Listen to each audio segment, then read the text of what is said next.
Hello everybody, may gusto ko lang po na i-share sa inyo tungkol ito sa kulay ng ipin. Kasi yan ang problema ko noong araw. Yung ipin ko, yellow yan noong araw. Yan talaga ang problema ko. Kahit anong in-apply ko na klase sa toothpaste, hindi siya yang. Kaya ang kaibigan ko, nakita ko yung ipin niya, napakalinis. Akala ko nga pinapalinis niya.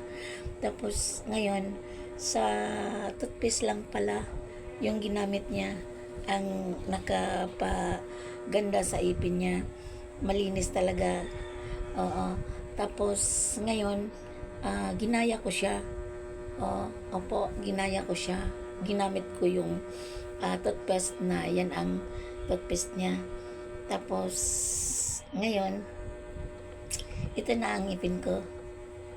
Noong araw dilaw yan, napakadilaw. Akala talaga kung may makakita hindi ako nagtutoothbrush. Pero sa toothpaste lang talaga na hindi ako hiyang. Ngayon po hindi po ako nag-advertise or advertising, hindi po.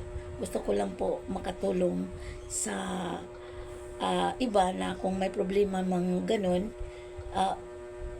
baka sakaling kung hiyang sila, itry po ito. Ito po, ito ang gamit ko. Ito ang nagpalinis sa ipin ko. Kaya kung sino mang nagproblema ng ipin na yellow, try po lang. Kasi hindi ko po alam kung hiyang or hindi. At least try lang po, kasi ganyan talaga ako noon. Nanilaw-dilaw talaga yung ipin ko nung araw. Thank you for watching.